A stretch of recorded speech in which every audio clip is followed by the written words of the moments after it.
grande ville. Nous avons voyagé toute la nuit. Notre mère a les yeux rouges. Deux garçons, des jumeaux. Voici votre grand-mère. Vous resterez chez elle pendant un certain temps, jusqu'à la fin de la guerre. Le soir, elle prend une bouteille sur une étagère, elle boit directement au boulot. Bientôt, elle se met à parler toute seule. Nous ne comprenons rien, elle se pose des questions. Désormais, nous faisons tous les travaux que nous sommes capables de faire.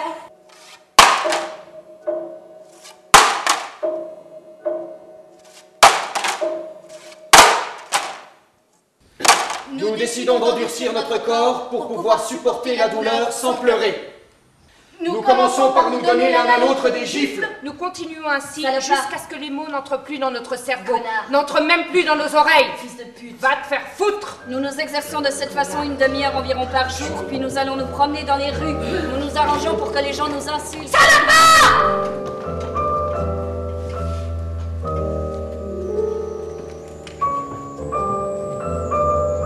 Chez grand-mère, nous décidons de poursuivre nos études sans instituteur, seuls. Pour décider si c'est bien ou pas bien, nous avons une règle très simple. La composition doit être vraie. Par exemple, il est interdit d'écrire « grand-mère ressemble à une sorcière ». Par contre, il est permis d'écrire « les gens appellent grand-mère la sorcière ». Sales petits espions! Qu'est-ce que vous avez vu? Nous t'avons vu jouer. Avec notre chien.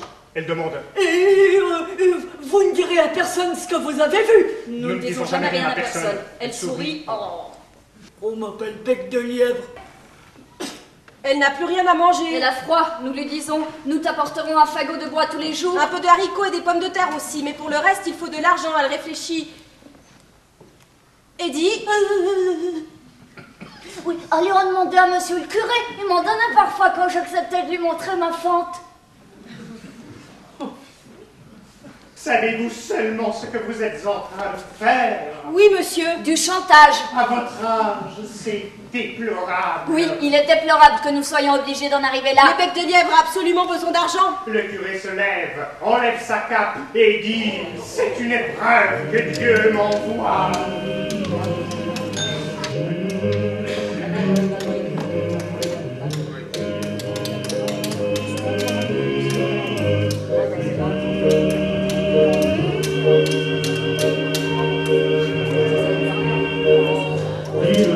Meine Junge, Dieledong, du werd nicht reich, als ein Junge werd nicht reich. Glaub mir nur, schöne Mädels gibt's C'est l'armistice. Nous sommes dans le jardin. Une jeep militaire s'arrête devant la maison.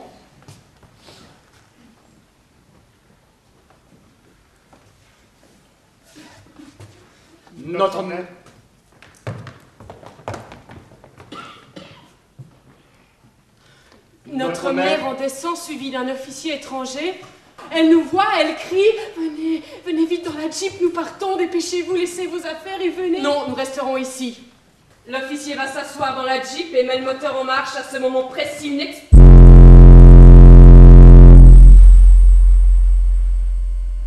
La tête de notre mère pend dans le trou qu'a creusé l'obus. Ses yeux sont ouverts et encore mouillés de larmes.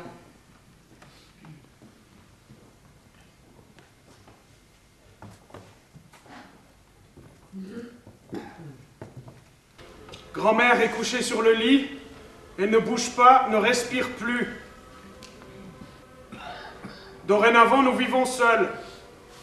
Vous vivez seul? Comment vous débrouillez-vous? Très bien, père. Vous voulez traverser la Vous voulez frontière? traverser la frontière. C'est une question de chance. Les mines sont disposées en zigzag, en W. Si on suit une ligne droite, on risque de ne marcher que sur une seule mine. En faisant de grandes enjambées, on a à peu près 6 chances sur 7 de l'éviter. Père réfléchit un moment, puis il dit « J'accepte ce risque. » Il y a une explosion!